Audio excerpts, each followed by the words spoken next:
Olá a todos, sejam mais uma vez bem-vindos ao meu canal Step by Step Markets. Bem, hoje vamos falar de arte e design, ou seja, hoje vamos falar de pinturas, vamos falar de indicadores, vamos continuar a falar dos pivot point e vamos relembrar aquelas 5 fases do trader. Lembram-se? O trader chega aos mercados e não conhece nenhum indicador. Primeira fase.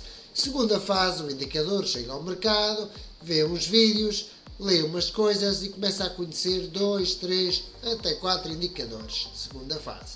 Terceira fase, o trader fica muito entusiasmado, acha que aquilo é maravilhoso, quer mais e quer conhecer quantos mais indicadores melhor.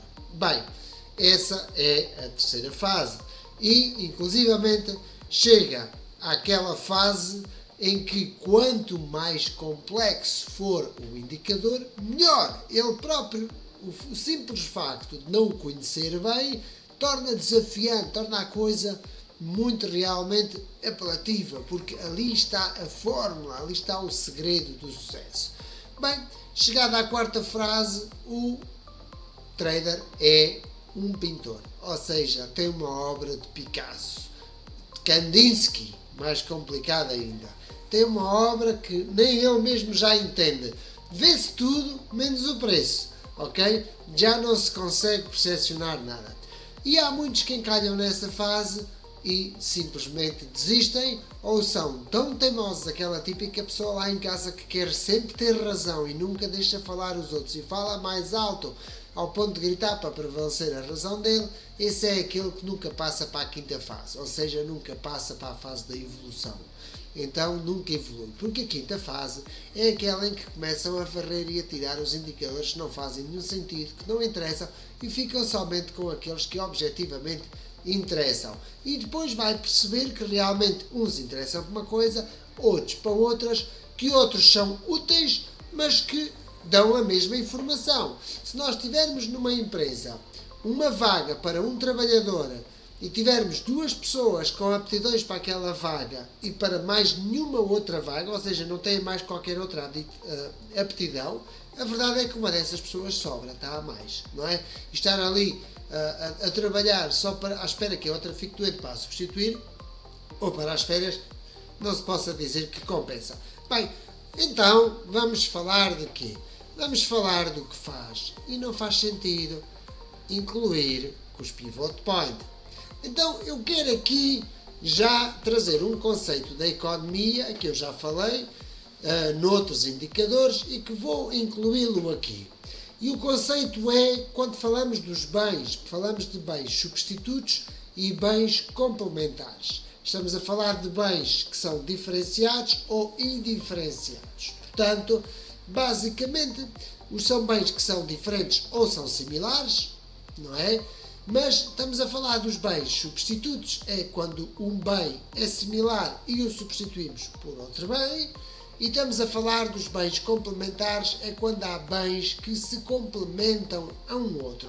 Eu dei o exemplo de as batatas. Compramos batatas e se é para fritar batatas precisamos de outros bens complementares para fritar as batatas. Precisamos do óleo, precisamos do tacho, precisamos do sal para pôr nas batatas depois de estarem fritas, ou então da manteiga, ou do ketchup, etc. Portanto, esses são complementares, complementam-se. Pensem numa impressora não trabalha sem cartucho de tinta e o cartucho de tinta é um complemento da impressora, logo um bem complementar. Ok?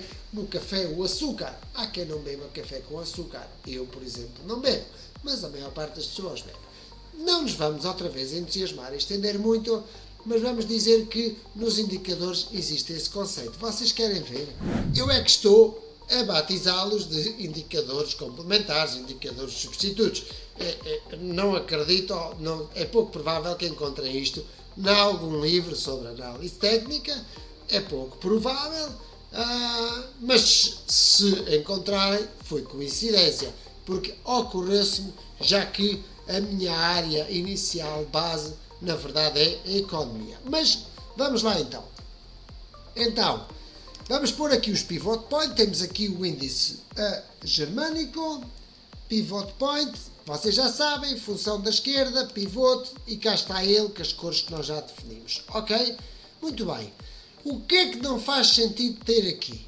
Então primeiro vamos ver o que é que os pivot point denunciam: resistências, suportes e o ponto intermédio. Vocês já foram ao meu canal? Aliás, já o subscreveram? Já colocaram like nos vídeos que gostaram? E dos que não gostaram, se colocarem like, ficava-vos simpático também. Mas também podem não gostar e pôr aquele símbolo ao contrário. É como entendam, é com vocês. E comentem. Comentem se acharem que faz sentido comentar. Ok? Bem, entretanto, no meu canal está lá, por exemplo, a ABC dos gráficos. Começamos a falar da ABC dos gráficos para quê?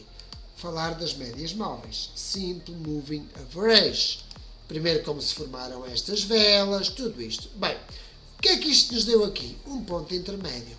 Esta média móvel, seja ela de 20 períodos, até vamos colocar a branco para compará-la aqui com o ponto pivô. Ok? E a colocar aqui de uma outra cor, mas vamos pôr aqui num azulinho, aqui num branco quase azulado. Está bem? Ok? Vamos lá. Pronto. Veja-se que, e ponto intermédio, o ponto pivô aqui diz exatamente o mesmo. Coincide, outras vezes aproxima. Basicamente a média móvel dá-nos um ponto intermédio. No que é que a média móvel nos diz? Se ela tiver uma pendente ascendente, o mercado está em alta. Se tiver uma pendente descendente, o mercado está em baixa. Se tiver, como aqui, era só hora 10, basicamente é um grande mercado lateral. Ok? Começa-se a aparecer com Picasso, porque tem uma média móvel, ou seja, é um, vamos dizer, indicador de alguma forma substituto, limitado, uma substituição limitada. É como comprarmos água sem gás, e se não tivermos com gás, vamos ter que levar com gás, com uma sem, não é bem um bem substituto. Ok? Este indicador dá o ponto intermédio. Dos pivot point fazem um bocadinho o mesmo. Acima do ponto branco, o mercado está em alta. Abaixo do ponto branco, o mercado está em baixa. Porque acima do ponto branco ele procura resistências, abaixo do ponto branco ele procura suportes. Diz-nos um pouco o mesmo. Ok? Outro que nos diz o mesmo está no meu canal, logo a seguir às médias móveis e etc. Falei nas Bollinger Band. No que é que as Bollinger Band? Reparem, vamos aqui apagar uma média móvel. Está aqui a azul das Bollinger Band, porque é baseada na de 20, e temos aqui esta de branco, ok? Bem, o que é que não faz absolutamente sentido aqui? É porque é importante ressalvar que as médias móveis determinam o intermédio do preço, seja ela, se eu puser aqui de 20, esta para as Bollinger Band é 20, e esta que era de 40, se eu puser aqui 20, ela vai estar ali de mão dada com a Bollinger Band, não é? Então vamos apagar a média móvel, não nos faz falta, ok? Então temos as Bollinger Band. É muito importante perceber o que é que as Bollinger Band nos dizem. As Bollinger Band dizem-nos nada mais, nada menos do que a resistência, ainda que a Bollinger Band é supostamente substituto do ATR, do Average True Range, o tal indicador desenvolvido por John Wells Wilder. Lembram-se? Ok. Então, o ATR e as Bollinger Band são indicadores de volatilidade. Mas isto anuncia, ou seja, determina de certa e determinada maneira, resistências cá muito longínquas, quase nunca alcançadas, ou suportes. Se formos aqui para um dólar iene, vamos ver aqui um dólar iene. Dólar iene, vamos pôr aqui as Bollinger Band. Ok? Dólar iene, Bollinger Band. Em momentos de volatilidade, aliás, ocorre-se-me ainda um outro exemplo. E quando se decidiram as taxas de juros? Eu vou então aqui apagar as Bollinger Band. Vamos aqui ao euro-dólar. Quando é que houve aqui volatilidade? Vamos pôr aqui. Cá está. Vamos pôr aqui este momento talvez de volatilidade aqui. Vamos ver as Bollinger Band. Neste momento aqui alcançou A ruptura desta zona, que era suporte máximo do Bollinger Band, foi alcançado, corresponde ao suporte 2 do Pivot Point, repare-se aqui, suporte 2, ok? Sendo que dilatou logo a volatilidade, ou seja, deu logo uma previsibilidade futura de uma volatilidade em alta. Como os cálculos das Bollinger Band, vejam no meu canal, Step by Step Markets, como se calculam as Bollinger Band, assim é que é, está aqui os cálculos dos desvios, ok? Podemos aqui afiná-lo para 2. O indicado até seria estar em 2. Ele estava em 6 porque eu foi a última vez que falei dele. Colocou-o em 6 porque falei, vejam no meu canal, falei sobre vários parâmetros das Bollinger Band. Na verdade, por defeito, é 2. Portanto, veja-se que aqui o preço sobrepassou, vamos agora dar-lhe aqui, o preço sobrepassou em suporte 1, era suporte da Bollinger Band. Vejam que a linha verde normalmente coincide com o suporte. Aqui a de cima, a verde superior, que é a resistência, coincide em média com a zona de resistência, mas isto para dizer que as Bollinger Band dizem um pouco o mesmo, ou seja, dizem a média móvel é um nível intermédio que os Pivot Point também nos dá, a resistência máxima previsível de volatilidade também a dá e a suporte também, e as Pivot Point fazem exatamente o mesmo, dão essas referências ainda que em níveis diferentes, e é aqui que eu quero chegar. Veja-se que aqui chega a superar, e quando chega a superar, ele ativa um novo cálculo baseado estatístico, histórico, que dilata estas bandas por se tratar de volatilidade. Agora vocês dizem assim, dá valores diferentes? Dá valores diferentes, ok? Dá valores diferentes, mas confunde-nos, porque há páginas tantas, temos que ser disciplinados, ou usamos uma, ou usamos outra, ok?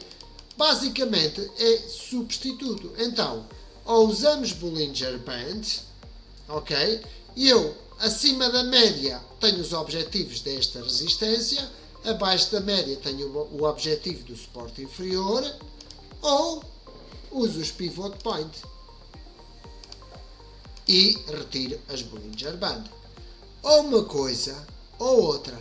Misturá-las dá uma grande confusão. Misturá-las, estamos aonde? Estamos entre a terceira e a quarta fase do trader. E agora vamos meter uma média móvel, como muitos fazem, de 200. Vamos meter aqui uma de 200, ok? A 200 de longo prazo.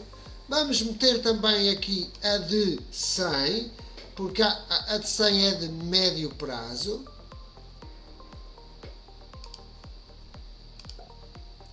Mas para a de 100, Simple Moving Average, houve qualquer coisa aqui que eu não fiz. Vamos pôr aqui o amarelo então, ok? E vamos pôr a de curto prazo de 50. Vocês já sabem que a de 50, quando cruza a de 200 em baixa, é a chamada cruz da morte, não é? Há cada coisa, enfim. Não tarda, estamos a analisar as estrelas e por alguma razão eu faço sempre isto mal aqui, que ele aplicar. Já cá estava, exatamente, mas vou-lhe mudar a cor. Vou pôr verde, vou pôr branco, que é para isto não se confundir muito. Mas chegamos à terceira, quarta fase do trader, ou seja, o preço a dada altura começa a ficar aqui escondido, portanto, por baixo de Pivot Point, Bollinger Band, e bem-vindos ao mundo das artes. Basicamente é isto. Aquilo que vos queria dizer era precisamente isso. Falámos de o que não faz sentido, e o que é que não faz sentido é misturarmos as coisas. Ou decidimos uns porque nos dão uns suportes e umas resistências e uns determinados níveis, ou outros. Agora, dois indicadores que são substitutos não se complementam, não são muito diferenciados, são mais indiferenciados do que diferenciados, são mais próximos do que diferentes, não faz muito sentido. Qual é a minha sugestão e a minha dica para terminar? É que nenhuma é infalível, ambas são estatística, aquela que nos oferecer a melhor esperança matemática positiva é a que usamos. Então qual é o trabalho de casa que nós temos? escolhemos um ativo e vemos se com esse ativo funciona melhor as Bollinger Band ou os Pivot Point. Mas vamos também perceber se é mais fiável os Pivot Point em gráficos de 15 minutos, de 1 hora, de um dia, semanal ou mensal. O mesmo exercício para as Bollinger Bands. E estamos a entrar no campo da investigação. Façam aquilo que melhor entender. O que eu vos recomendo que façam é que, pelo menos, coloquem like no meu canal, subscrevam e sim o meu canal que eu recomendo aos vossos contactos. Um bem-aja a todos e vamos falar de indicadores complementares que fazem sentido incluir com os Pivot Point.